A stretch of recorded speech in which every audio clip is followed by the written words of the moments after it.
At the United States Capitol. Every time I even say the words, I hesitate because I can't even imagine that this happened. It happened, the fact that there was an insurrection at the United States Capitol to begin with, we've never seen that in the history of this country. The fact that it was fomented and directed by the President of the United States is something out of the most fictional possibilities you could have imagined before Donald Trump. If I had told you that story, you would have said that's something that'll never happen. That might be a great book or movie, but that could never possibly happen here in the United States of America. Well, it did. The President of the United States directed a mob against the United States Capitol, against the Congress, while it was engaging in a constitutional, lawful electoral college vote count.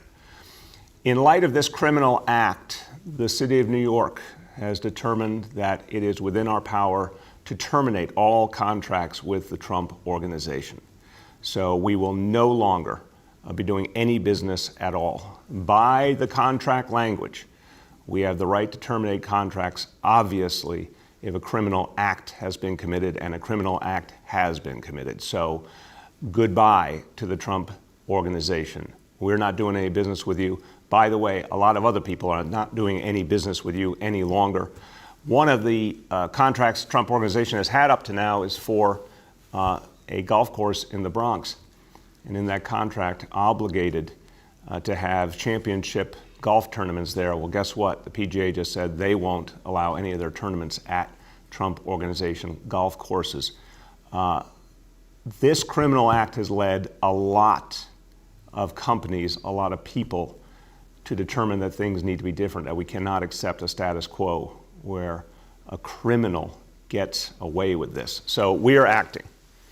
I want to emphasize that we're working immediately to find new vendors to take over these facilities so we can continue to provide service to their customers. But it's just really clear. This president has committed an unlawful act. He has disgraced himself. He will no longer profit from his relationship with New York City. We will not allow it. All right, now back to the work we are doing here, and so much work is being done. Let me give you an update. We're speeding up the process of giving vaccines all the time. Yesterday, 28,599 doses given. We are opening up mega sites, 24/7 mega sites. We talked yesterday about Citi Field. And again, thanks to the New York Mets for stepping up. That's fantastic. That's going to serve a lot of people. Well, we've heard back from the New York Yankees, and we welcome them into the fold too. We're working with them now to work out a plan to use Yankee Stadium as well. And that's going to be great for the people of the Bronx. So that plan's in motion. We'll announce it when the details have been worked through. But there's going to be more and more sites, not just stadiums, but more sites of all kinds, more hours, reaching more people. And now anyone 65 years old or over does qualify. So if you're 65 or over, regardless of your health situation, obviously you're vulnerable. We've talked about this before. You have the right to be vaccinated. You can sign up now. Now we're waiting for state guidance on another very important group of New Yorkers, folks who are immunocompromised. The state has not given us that formal guidance. So to anyone who is younger than 65 and is immunocompromised, just an update. Once we get that guidance, we're going to put it out immediately. Folks under 65 at this hour do not qualify yet, but we're certain immunocompromised folks will in the coming days, as soon as we get the state guidance, will inform everyone. But if you're 65 or older, you qualify right now. So we have sites, as I said, 24/7 sites and sites with other hours, extended hours, all over the 5 boroughs. On the 24/7 sites, yesterday we opened the site at 125 Worth Street, right here in the City Hall area, Lower Manhattan. Today, Staten Island, the Vanderbilt Clinic on Staten Island, open 24/7 from this point on. And again, more sites coming in Staten Island. Saturday, the Health and Hospitals Corona Clinic in Queens will go to 24/7. And obviously, Citi Field will be right behind that. We're going to just keep building and building out capacity. And look, we're seeing the appointments booking up really fast. and we keep adding more appointments. So long as we have doses, we add more appointments every day. So keep coming back. There will be times when all the appointments are taken up. When I look at this week and next week, the vast majority of appointments have already been booked. But whenever there's new appointments available, they go up online. So keep coming back to it. But look, the key thing here is we need more vaccine. As we have set up this system and finally won the battle for the freedom to vaccinate New Yorkers, the inevitable has happened. Tens of thousands of folks have come forward wanting the vaccine, rightfully, and we're going to provide it to them over the next few weeks, and then we're going to run out of vaccine. I confirmed with our healthcare team yesterday that even with normal supplies that we expect to have delivered next week, we will run out of vaccine at some point next week unless we get a major new resupply, because so many New Yorkers want the vaccine and we have the ability to give it to them. What do we need? We need the federal government, the state government, and the manufacturers to step up and get us more supply immediately. Now look, one question here, and this is a place again where President-elect Biden has been a strong, clear voice, and I thank him. He is pushing hard on the current administration to release more vaccine. He's calling for the release of the vaccine that was held back for second doses. I want to affirm President-elect Biden. He's right. All doses being held back by the federal government need to be released right now. Right now. We can use them right now. We can use the same dose, could be used for a first dose or a second dose. It doesn't matter. But holding back vaccine when we have tens of thousands of New Yorkers ready to be vaccinated right now makes no sense at all. So I'm calling on the federal government, release everything you can give us. We need it. And we need to speed up this system going forward because we're going to continue to build. Our goal, 175,000 doses this week, we're going to hit that goal. And then we're going to a higher goal next week, a higher goal the week after that. We won't be able to meet those goals if we don't have the vaccine. So again, I want everyone who's getting an appointment to understand there's a lot of demand, to be a little bit patient, to keep coming back until you get your appointment. But I have no patience for the federal government and the manufacturers. We need them to deliver a lot more quickly because we can use it right now. If you're looking for an appointment, again, go to nyc.gov/vaccine finder or go on the phone system, 877-VAX4NYC. Now again, that phone reservation system, that's open currently 8 a.m. to 9 p.m., 7 days a week. That will go to 24/7 later this week, and we'll give you an update as soon as we are at that 24/7 capacity. But again, our goal, and we're confident in this goal, 1 million doses in January. That's what we want to do, but we need the vaccine to do it. All right, let me shift gears now and talk about our schools. And vaccine obviously has a lot to say about our schools too. A lot of our teachers and school staff are stepping up. They want the vaccine. That's great. The more we can vaccinate, the quicker we can continue to bring back students to our schools. Chancellor and I are very anxious to get more kids back in school, and it's going to be great to see more and more of our team vaccinated so we can do that. So that part's going well. But let me give you some other good news.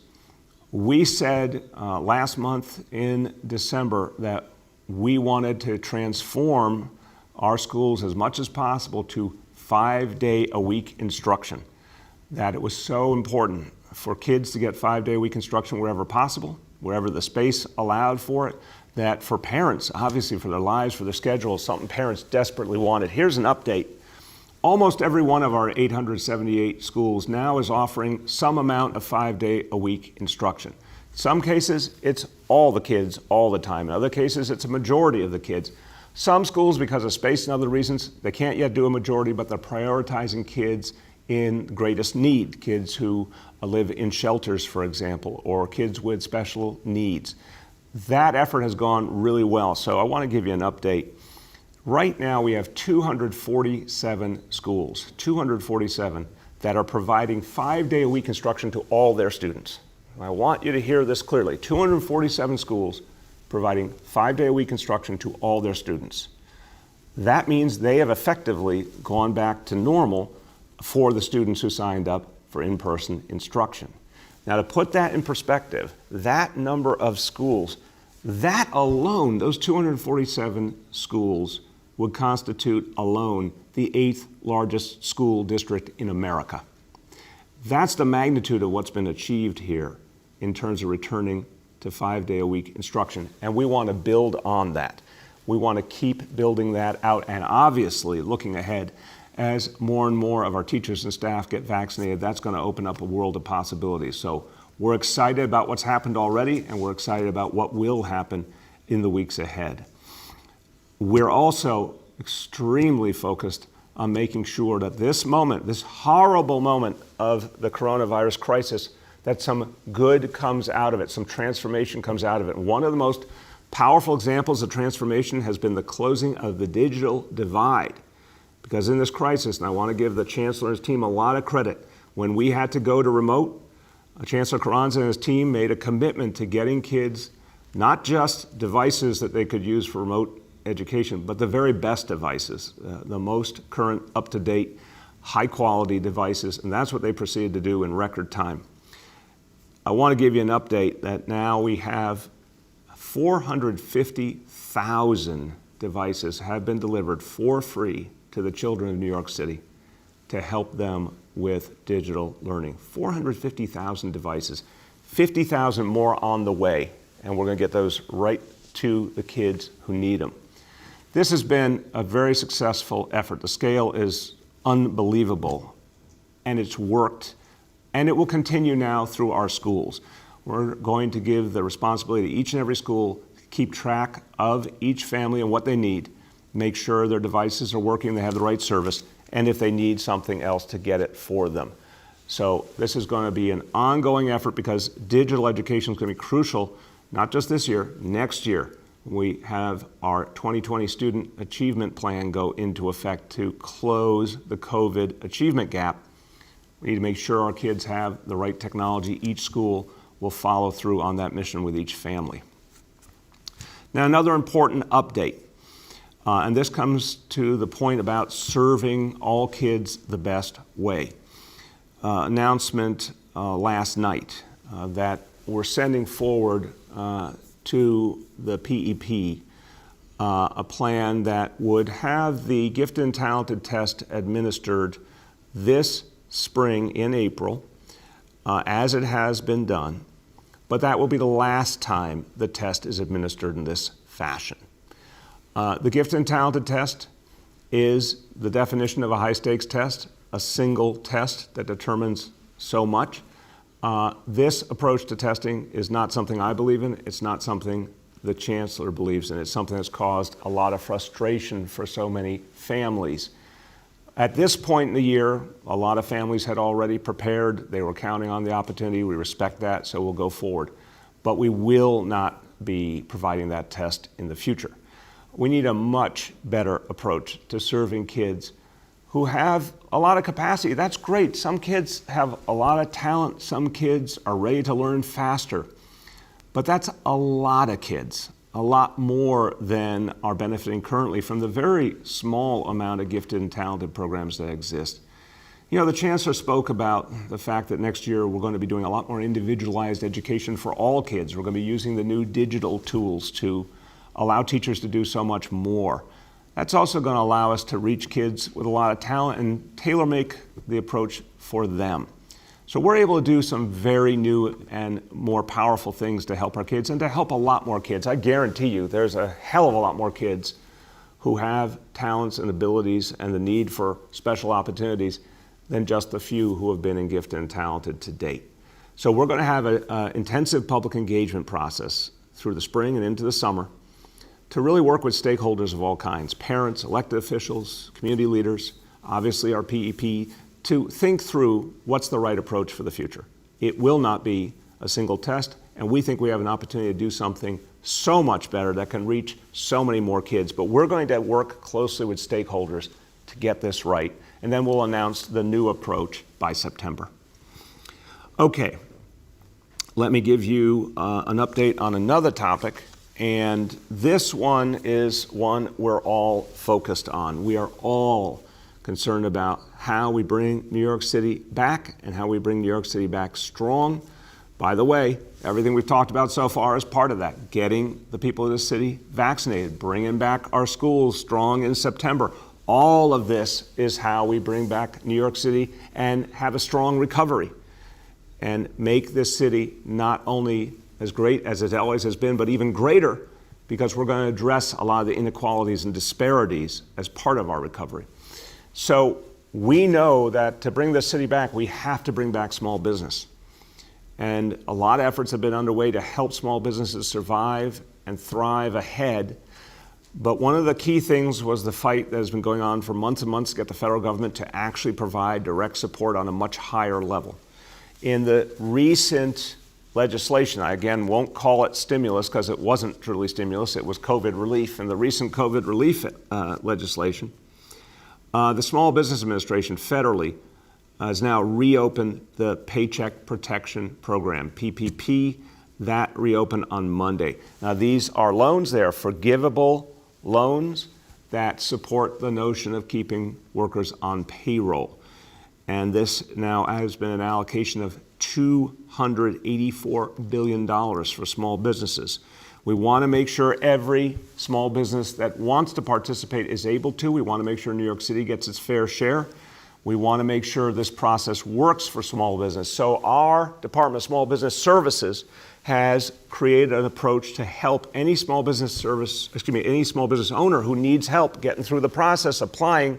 We now can help them through our City Department of Small Business Services, and we can help them in English and Spanish and Chinese and other languages. There'll be an outreach effort to small business to let them know this help is available. And anyone who wants to be a part of it, we're calling it the Fair Share Program because we want New York City to get our fair share. We want our small businesses to get their fair share. Anyone who wants this assistance, small business owners who need this help, can go to nyc.gov/PPP, or you can call the Small Business Services Hotline, 888-SBS-4NYC. Want to make sure that help gets to people who need it. And again, all of this contributes to our recovery, but nothing more important than getting the maximum number of people vaccinated as quickly as possible. We need the federal government to help us to do that. We need the manufacturers, we need the state, we need everyone to get us the vaccine we need so we can do that. And that brings us to our indicators. Let me say at the outset, as I go into the indicators, I want to give an update. And this is information that's just come forward. So we've got the latest information on testing, and the state of New York has reported across the state 12 new cases of the coronavirus with the variant from the United Kingdom present. 2 of those cases are New York City residents, one of whom traveled to the United Kingdom. Again, although I appreciate the federal government is finally acting to restrict who can get on international flight and require them to have a negative coronavirus test, that's not good enough. There should be an immediate travel ban from the United Kingdom to the United States. Here's proof positive. Someone who was in the UK has brought the variant back here. We need that stopped. Flights from the United Kingdom should be canceled immediately by the federal government. So 2 cases. Obviously, they're being followed up on and supported. Test and Trace is engaged with them, and we'll keep people updated as we have more information. Now to the indicators. 1, the daily number of people admitted to New York City hospitals for suspected COVID-19. Today's report, 279 patients, obviously way too high. Hospitalization rate per 100,000 is 4.62. Again, amazingly, our hospitals continue to hold and do very well, but those numbers are daunting. We have a lot of work to do. Number one thing we can do is get people vaccinated. On current new cases, 7-day average, 4,855, also way too high, and the percentage in New York City residents who tested positive, 7-day rolling average, 8.39%. We know what we have to do. We have to stay disciplined in the meantime, follow all that smart health guidance we've gotten time and again, get vaccinated, and this is the last big battle against the coronavirus. We just need to be tough and see our way through it. A few words in Spanish. Cientos de miles de neoyorquinos ya pueden recibir la vacuna y se la vamos a dar tan pronto nos llegue. Ahora tenemos más centros para vacunar y los que pueden deben hacer su cita hoy mismo. Estamos dando grandes pasos para recuperar nuestra ciudad y vamos a seguir en marcha hasta llegar a la victoria. With that, let's turn to our colleagues in the media, and please let me know the name and outlet of each journalist. We'll now begin our Q&A. As a reminder, we're joined today by Chancellor Carranza, by Dr. Mitch Katz, by Dr. Dave Choksi, by Dr. Ted Long, by Commissioner Janelle Doris, by Corporation Counsel Jim Johnson, and by Senior Advisor Dr. Jay Varma. The first question today goes to Christina Vega from Chalkbeat. Hi, Mayor. Thanks for taking my question. My first is, you've promised community engagement in the past on issues regarding school integration and segregation with the SHSAT and with gifted, and we've seen that it hasn't really happened. So what's going to be different this time? We're committed to getting it right. Clearly, this is a process, Christina, that the Chancellor and I were expecting to engage in the course of this last school year, and we've seen everything disrupted, obviously, by the coronavirus. We got the report from our commission. We were going to follow through with school communities and have a process. Look, I think the Chancellor and I would both say that we've learned from times when we did things well in terms of that engagement. We've learned from times we didn't do that engagement well enough, and certainly with specialized high schools, we did not. That was our mistake. But in this case, we have a very clear timeline. From this point through to the end of the summer, we'll go through that engagement process for a new vision, and we'll have that formulated by September, and then we'll act on it in September. Go ahead. Thanks. And you have appointed a committee to look at these issues that have proposed different ways forward. There's well-established advocacy on both sides when it comes to what to do about G&T. So what do you think you'll learn or hear that you don't already know or that you haven't already heard? And with all the pressing issues facing schools, just given COVID and the response that that's going to require to help kids catch up this year and next, why is it important to dedicate more time to this issue? Thank you, Christina. I'll start and I'll turn to the Chancellor. Look, do we know everything there is to know already on any topic? No, I assure you, there's always good ideas and possibilities that we haven't thought of. But there is, you're right, already some good proposals on the table. What we need is that engagement process. We need to work with parents, with CECs, with PTAs. We need to work with the PEP. We need to work with elected officials. We need to get out there and really talk through the possibilities and figure out the one that makes the most sense. We want something sustainable. It's really important to get it right, but I think the reason that this becomes so timely additionally is the Chancellor and I are fully committed to doing something very different starting in September with a more individualized approach to education, with a greater use of digital options to augment the work of our classroom teachers. We actually have a moment where it's really right to reevaluate how we help talented students, because instead of saying, oh, we're just going to help a very small number, we now can do something much bigger. I want to just offer these numbers because they are staggering, and I think all New Yorkers should hear them. How many kids do we have in kindergarten? Typically about 65,000. How many apply and take the G&T test? About 15,000. So right there, 15,000 means 50,000 kids we're putting aside right there. So now 15,000 take the test, of whom 2,500 get a seat. Do you really believe out of 65,000 kindergartens in the city, only 2,500 are quote-unquote gifted and talented? That's ridiculous.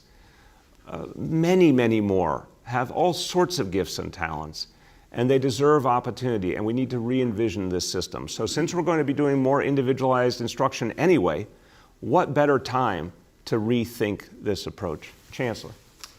Thank you, Mr. Mayor and Christina. I would just also remind folks that we did have a very robust engagement process around the screening and the screens issue, which went through the summer and into the spring. And of course, that led to some policy announcements as well. Look, the research is clear. There is no question about what good instruction, good pedagogy looks like for enriching students and serving students that are academically exceptional. The jury's not out, but this is a public school system. So as a public school system, we must engage the public in the decisions that will impact children in the public school system.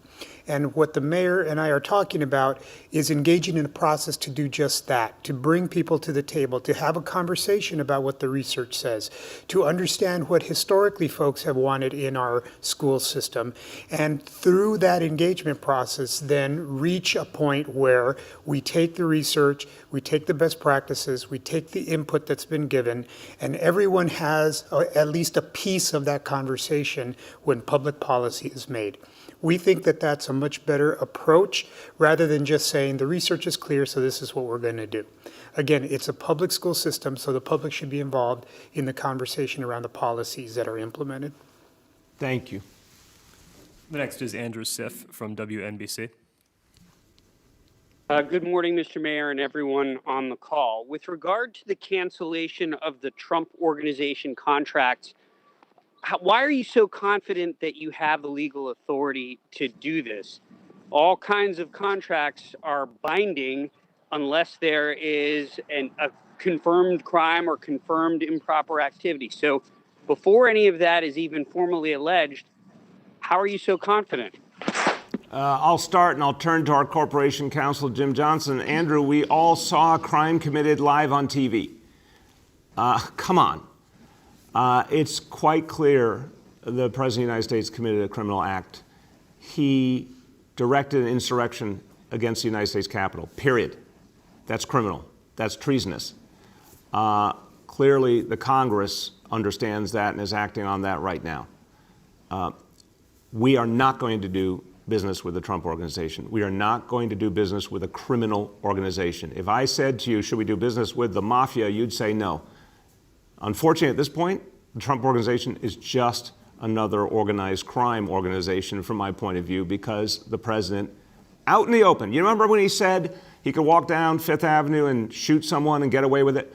Well, he literally incited a riot and thinks he's going to get away with it. He's not going to get away with it. We're not going to do business with him. Jim Johnson. Thank you, Mr. Mayor. Our decision is based on the contracts, which clearly give the Parks Commissioner the authority to terminate a contract actually at will. Several of them are at will provisions, as long as that decision isn't arbitrary or capricious. The evidence is clear that he invited criminal conduct. We don't have to wait for a standard of proof that you would require at a criminal trial. We have very strong provisions for termination, and we are prepared to and will. Right now, we're acting on them. With respect to the golf course, it's even more clear because he's now entered into default. One of the reasons that he was given that contract was his ability to track major golf tournaments. With the cancellation of his contract with the PGA last weekend, we're entitled to and are invoking our provisions, our right to declare him in default. So the language is clear, the conduct is clear, and our basis for moving forward is well-grounded. Go ahead, Andrew. As a follow-up, a few minutes ago, Eric Trump provided NBC News the following statement: yet another example of Mayor de Blasio's blatant disregard for the facts. The city of New York has no legal right to end our contracts, and if they elect to proceed, they will owe the Trump Organization over $30 million. This is nothing more than political discrimination, an attempt to infringe on the First Amendment, and we plan to fight vigorously. Any response to that? Sure. I really don't listen to the words of treasonous people. Eric Trump's right there with his dad supporting acts of treason against the United States of America. So what's clear is we have the legal right to act, and we will prevail. He needs to take into account that what happened here was criminal. What happened in Washington, D.C. at the Capitol, the president's efforts to direct an insurrection against our government is criminal and treasonous. but we do not do business with criminals, period. Go ahead. The next is Juan Manuel from New York One. Good morning, Mr. Mayor. I have a follow-up from my former colleague, Andrew Schiff. Since Donald Trump came down the Trump Tower escalator in 2015 and called Mexican immigrants criminals and rapists, you've been repeatedly asked by council members to break these city contracts with the Trump organization. You've always said your team couldn't find any legal basis to do so. The company is now run by Donald Trump's sons. You know what Eric Trump just said about your decision to cancel the contract. Is the city ready, if it comes to litigation, to pay those $30 million to the Trump organization to cancel those contracts? Juan And also, Manuel. aren't you convicting the president already of an alleged criminal offense? Juan Manuel, again, you saw the crime live on television. I don't understand why you're taking Eric Trump's word for the truth. The bottom line is the President of the United States incited an insurrection. He incited an insurrection. Just listen to those words. This is not business as usual. And our law department looked at the situation and was quite clear that we could act, and we're confident that we will prevail. I'm going to let Jim Johnson speak to it. But the fact that Eric Trump, of all people, suggests that they're going, every time the whole Trump MO is to say they're going to win. Well, guess what? They're not going to win this time. We are going to prevail. Go ahead, Jim. The sense of irony is pretty strong here. Last week, they trampled on the Constitution, and this week they're trying to stand on it. You have the First Amendment right to say many things, but just as you can't yell fire, the First Amendment does not protect your ability to yell fire in a crowded theater. You are not, the First Amendment doesn't protect your ability to incite wrongful, harmful, and lethal conduct. It is in the best interest of the city to terminate these contracts, and provisions of the contracts give us strong grounds to do that, and we're taking them. Thank you. And Mr. Mayor, are there any extra security measures being put in place from now to Inauguration Day by the NYPD? Any concerns of possible Trump rallies, protests, or violence in the city? Juan Manuel, I've been asked this now 3 days in a row, and I'm happy to answer it every time. I think I was asked on your station on Monday. Same exact answer. We are looking very, very carefully at the situation. There are no specific and tangible threats against New York City. If anything emerges of any substantial nature, I'm going to make sure we announce it. Our focus right now is on the problems elsewhere. Obviously, Washington, D.C., central concern, and we're supporting the Washington, D.C. Police Department and their efforts. And then the threats posed to state capitals around the country. Those look very real. But no specific threats directed against New York City. We are absolutely ready, if one emerges, to move the resources in place to address it quickly. The next is Marcia from WCBS. Good morning, Mr. Mayor. How are you doing today? I'm doing well, Marcia. How are you? I'm good, thank you. So I want to follow up on the questions that you've been asked about President Trump. You just a few minutes ago, compared his organization to organized crime and to the mafia. Those are really strong charges. Do you really believe that? Yeah, we saw him live on TV incite an insurrection. I mean, what do you got to see to be convinced that someone's acting in a criminal fashion? It's treasonous. And I'm sorry, that's absolutely unacceptable. It is the right comparison. Go ahead. So I wonder what the symbolism is for New York City to slam the door on the Trump organization and slam the door on somebody who's been one of the most famous or infamous native sons to New York City. He's disgraced in his own homeland. I mean, just thoroughly disgraced. He's been rejected now twice overwhelmingly by the people of his own city, overwhelmingly. And now he commits an act of treason and incites an insurrection. I mean, come on, this goes beyond any notion of tragedy and goes much farther than that. This is someone who unfortunately has, for New York City, he has dishonored New York City by his actions. And he also chose not to live here anymore. He's a Florida resident now. Look, what we saw in Washington, D.C., I don't think in a million years, Marcia, you or I could have imagined a president of the United States doing that. It was literally beyond anything we've seen in our history. We should never, ever see it again. It was treasonous and unacceptable.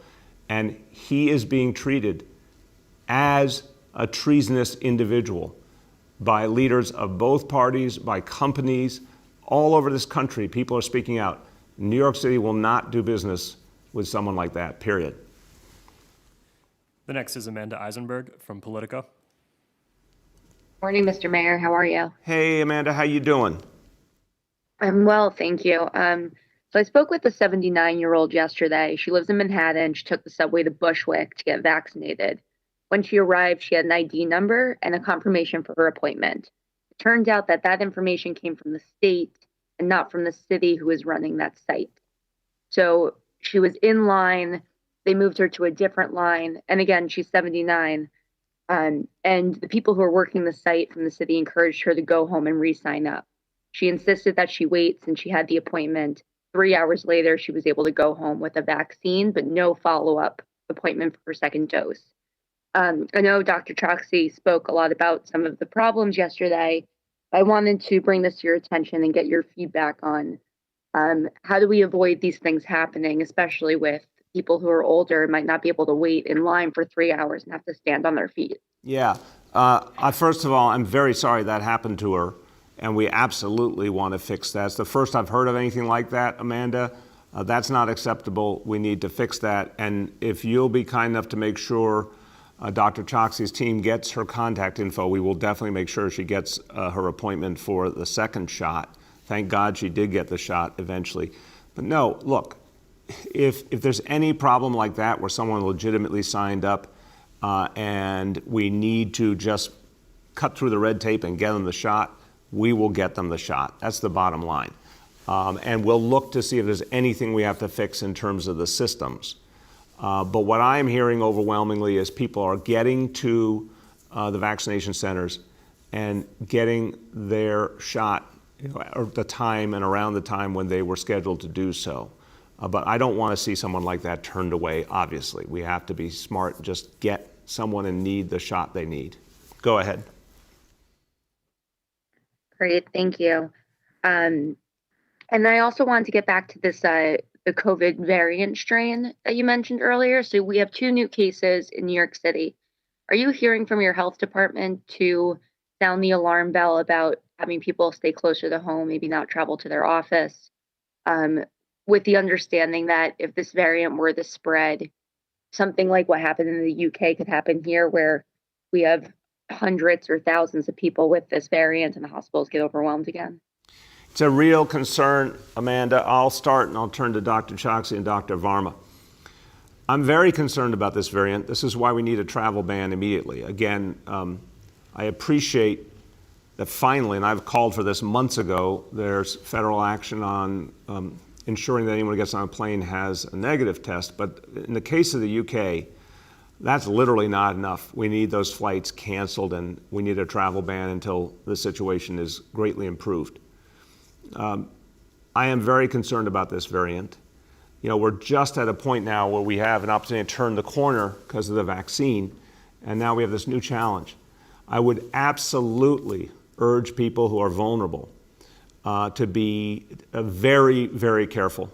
And I'll have Dr. Choksi talk to this. Anyone who's older, anyone who has pre-existing conditions should really limit their movements, should only do the most essential things. With this new variant, it's another reminder, if you're one of the folks who's vulnerable, don't take chances. Let's get you vaccinated, but until you've received both shots, Don't do business as usual. Stay safe. Stay close to home. Dr. Choksi, then Dr. Varma. Thank you, Mr. Mayor, and thanks, Amanda, for this important question. This variant, which is known as the B117 variant, sometimes called the UK variant as well, we have heard, as you know, that the variant has been found around the world, but increasingly now around the United States as well. There are over 10 states that have reported cases of that B117 variant. Given that we do have that increasing number of cases, both in the US and elsewhere, on the one hand, it's not surprising that it has been identified in New York City. And I think my clear core message is that it should compel us to be even more vigilant about the precautions that we can take, both to protect ourselves as well as to protect others. The mayor has spoken about this. You've certainly heard from me the importance of the 5 actions that all New Yorkers should be taking. That's staying home if you're ill, washing your hands frequently, getting tested, wearing a mask, as well as keeping your distance. Those become even more important when we do have this more infectious variant that is circulating.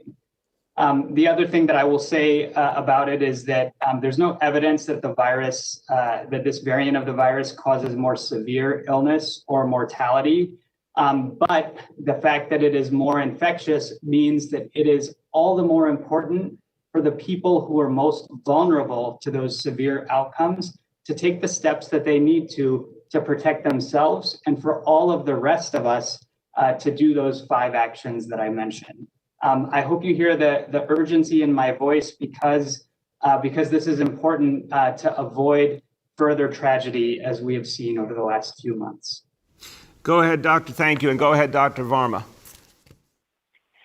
Yeah, thank you very much. And just to reemphasize what the commissioner has just said, this is a very urgent and real concern, not just here in New York City, throughout the United States and throughout the world. We're really in a race against this virus. We need to reduce the number of humans that are either infected with this virus, and in particular, those that are susceptible to it. That's how viruses get a foothold and mutate, by replicating inside humans, and then new variants like this emerge. So in addition to what Dr. Choksi has talked about in terms of the individual measures that people really need to double down on, we again want to reemphasize the importance that when your turn in line comes up to get vaccinated, it's important to do that. There was some theoretical concern that people who are immune compromised may be, more likely to have mutations arise, or people who are vulnerable if they're more sick. So again, very important to prioritize them to make sure they get vaccinated and protected. And to again reemphasize what the mayor has said as well too, we are connected to the rest of this country. We need the rest of this country also to be taking restrictions and actions to keep infections down. And we need to limit our movement across those different places, both across the country and across the world. And anytime people do move, they need to make sure they're observing the rules about getting frequently tested and staying away from people for the recommended time. Thank you. The next is Emma Fitzsimmons from the New York Times. Hi, good morning, Mayor. Hey, Emma, how you doing? I'm good. So I took a look at the contract with the golf course. It's 450 pages long and super complicated. And your statement this morning referenced the fact that it'll take months to disentangle from this relationship. Can you tell me why this one will take longer? And are you saying that your argument on this contract, the golf course, relates to the loss of business and not criminal activity in particular? I'll have our Corporation Counsel, Jim Johnson, speak to the details. The central point is we're going to terminate these contracts and get the Trump organization out of work with New York City as quickly as possible. It takes a little longer with the golf course, but we're going to get that done. And again, focus on getting new vendors in so folks who receive these services can continue to have those opportunities. Jim, go ahead. Sure. Emma, thanks for your question. It's important for us to be clear. The contract involving the golf course has within it a provision, and what basically it's for default. And one of the things that was very important when we entered into this contract was the expectation that it would enable the city to attract a major golf tournament. Last weekend, the PGA canceled their relationship with the Trump organization. It is not foreseeable that either they will re-up that relationship or that any other golf tournament will want to associate itself with the Trump organization. They are therefore in default. We will be serving them with notice of default. And there are a couple of steps that have to be taken before we can completely unwind this relationship. And we've started those steps. Go ahead, Emma.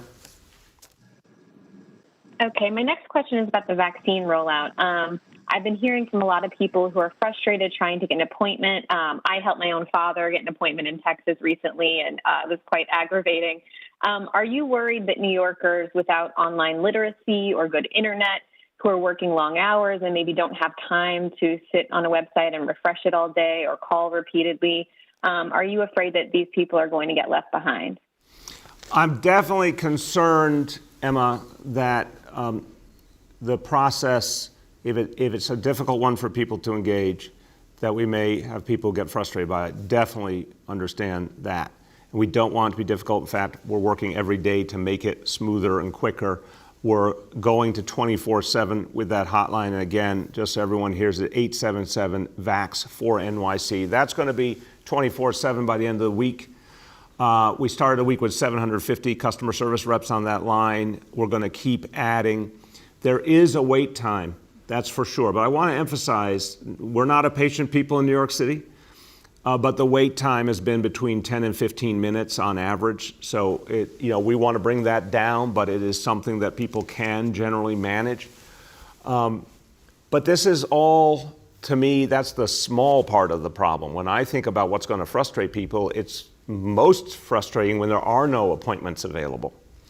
And right now, if we don't get more vaccine, there literally will not be appointments available after the next couple of weeks. We must get resupplied on a much higher level. The more we get, the more we can expand our sites and the hours of our sites.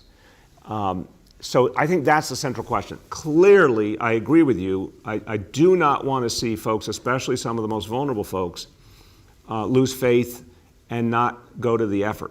So we have to keep making it simpler all the time. But our deepest problem is we might have the most beautiful reservation system in the world, but no vaccine to go with it. And that's where the federal government, the state government, and the manufacturers really need to step up. Go ahead. We have time for two more for today. The next is Jessica Gould from WNYC. Hey, I wanted to actually follow up on what Emma just said. I also am trying to help boomer parents navigate the systems. In addition to the phone line, is there a way to streamline the website so that you're not then asked to go one by one to all the different places and check their availability? Yeah, I'm going to call in Dr. Long on this one because he's been doing so much of the work in terms of how we're reaching out to communities and connecting with communities, and I think he has a really good sense of the people that we are serving. But yeah, I want to see it continue to streamline. We need to make this as simple as possible. Understanding, Jessica, that because it's really important, we ensure that the folks who are going to get the vaccine are qualified to get it, that they are New York City residents or people who work in public service in New York City, that they are within the right age groups, et cetera. That is always going to be a challenge because it requires a certain amount of questions to clarify that, and there are other legal requirements that have to be met according to the state. So there is something there that's a challenge under any scenario, but we want to keep working to make the website experience smoother. Dr. Long, you want to speak to that? Yeah, it's a great question. And one of the things that's been very helpful to us is moving forward here, we've gotten a tremendous amount of feedback from New Yorkers about how to make this experience more streamlined for them or for their parents, and what some of the barriers would be for them being able to schedule appointments. I'll mention a couple here that I've been taking notes on after talking with people.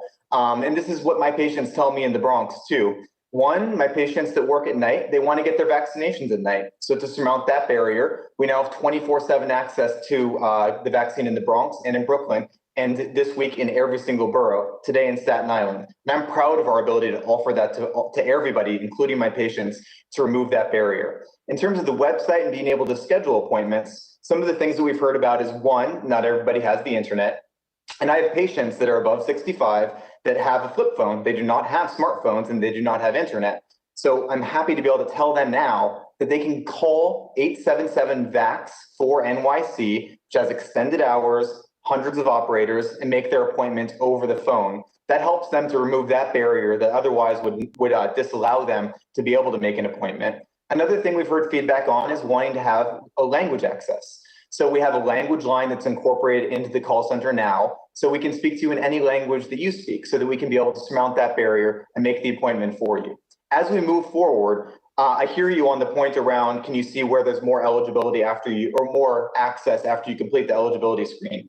That's something we're making updates on now. And if you have more feedback, now is the time to tell us. And this goes to anybody listening to me now. We're completely committed to making this accessible to all New Yorkers. That's why we have 24/7 access, why we have a call center, why it speaks many languages. It's based on what you've told us, so continue giving us good feedback, and we're committed to make those changes. So thank you. Thank you, Doctor. Go ahead, Jessica.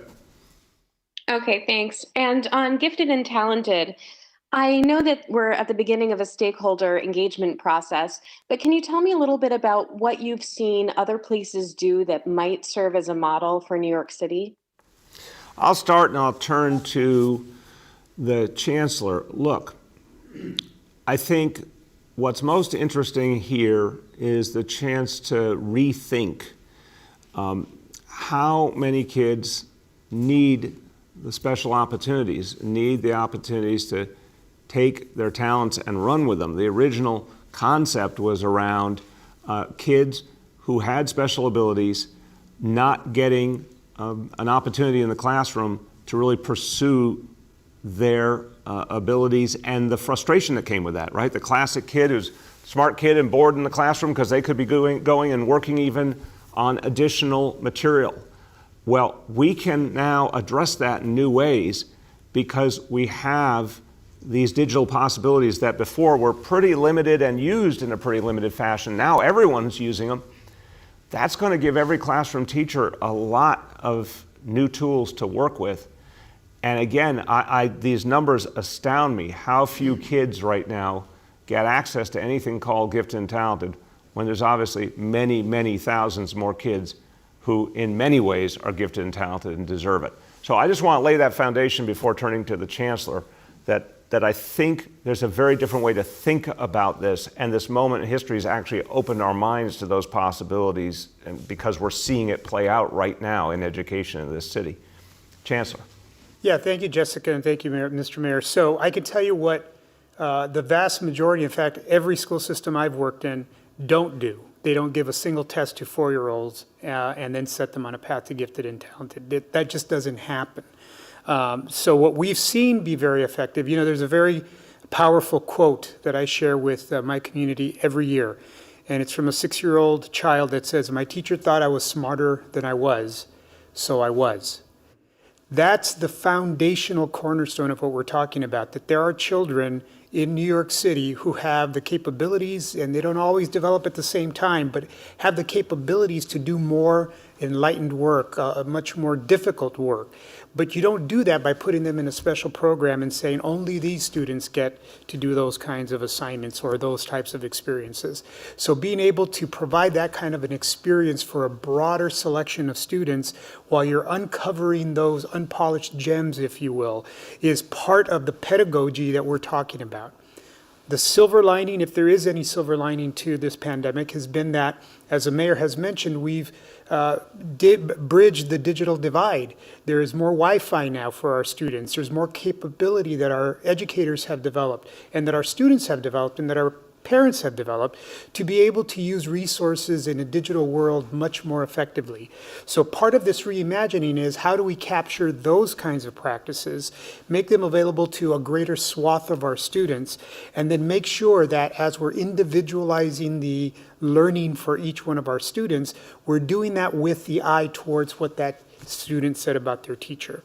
The teacher thought the student was smarter than they were, so they were. So how do we make that part of what we see as serving all of our students rather than just a program based on a single test? Amen. Go ahead. Last question for today goes to Matt Troutman from Patch. Hey, good morning, Mr. Mayor. I Hey, want to Matt. circle back. Hey, how's it going? Good. How you doing today? Not bad, not bad.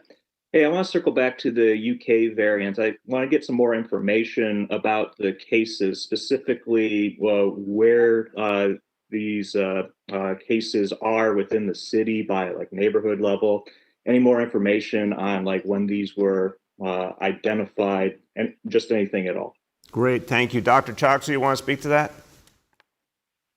Yes, I'm happy to, sir. I'll start by saying that, for individual cases, of course, we take protecting the confidentiality and privacy of individuals very seriously. So there is some information that we want to be able to respect individuals' confidentiality. But what I can say about the two cases is that one is a resident of Manhattan, the other is a resident of Queens. Both were originally diagnosed in late December with the genetic sequencing. That's the special testing that's done to identify the variant, returning results just within the last few hours. And so those are some of the details that we can share. The other thing that I will say is that it again connects back to the importance of our public health guidance. For those cases and their context, all of whom were handled appropriately through our testing and tracing system with respect to isolation and quarantine. All of the procedures that we have put in place, both for individuals as well as for the public at large, become that much more important for us to redouble our commitment to. So those are the 5 actions that I've already mentioned, but also for people to go and get tested, and then to make sure that you are appropriately isolating if you're diagnosed as a positive case, or quarantining if you're found to be a close contact of a positive case. Thank you. Go ahead, Matt. Okay, I have a question from a colleague. Now, everyone's noted the impact of COVID on lower income communities. Now, Washington Heights and Idwood currently have the highest COVID rates in Manhattan, but there don't appear to be any city-run vaccine hubs in those two neighborhoods, at least in the initial rollout. Are there any plans to bring those out? Yeah, let me turn to Dr. Katz and Dr. Long. We absolutely, let me be clear, we have been building out sites constantly, and we're building out the hours of those sites. Again, our central challenge is going to be lack of vaccine soon if we don't get a major new shipment. But I'm turning to Dr. Katz and Dr. Long because both in terms of this vaccination effort and test and trace, but also the work that Health and Hospitals does all the time, there's a very intense focus on Upper Manhattan. So Dr. Katz, then Dr. Long, you want to speak to how we're going to make sure folks in those communities get served with vaccination? Yes, thank you so much, Mr. Mayor. And as you say, Health and Hospitals has a long tradition of caring for the uninsured, the low income, Black and brown communities, minority communities, and we are going to keep expanding our sites so that we are able to reach everyone. Right now, both through the website and through the phone number, anyone can make an appointment at any of our existing sites. Thank you. Thank you. Dr. Long? Yeah, I would only add that, as Dr. Katz said, through our 11 hospitals and now 7 of our Gotham Community Health Centers, we're proud to be offering vaccinations across New York City. In particular, we're rolling out in Harlem at our Sydenham Community Health Center vaccinations now, and at Harlem Hospital, we've been delivering vaccinations as well. Right. So we're going to keep building out that capacity all over the city. I really want to emphasize this is a dynamic situation, Matt, where new operations are being set up constantly, and a lot more is going to be coming very, very quickly. And as I conclude today, everyone, again, I'm going to keep saying, I want everyone to understand, we have more and more sites, more and more hours, lots of tremendous folks, medical personnel, and others who are helping to make these centers run.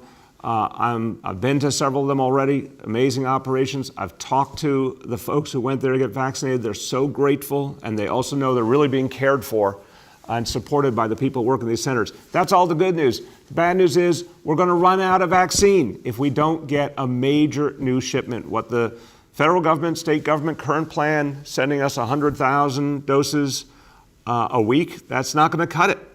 We already, this week, are planning on doing 175,000 doses. We're on track for that. More next week. We're on track for 1 million doses for the month. We need a bigger supply, and we need it quickly. And we need it to be reliable so we can really serve the people of this city. Thank you, everyone.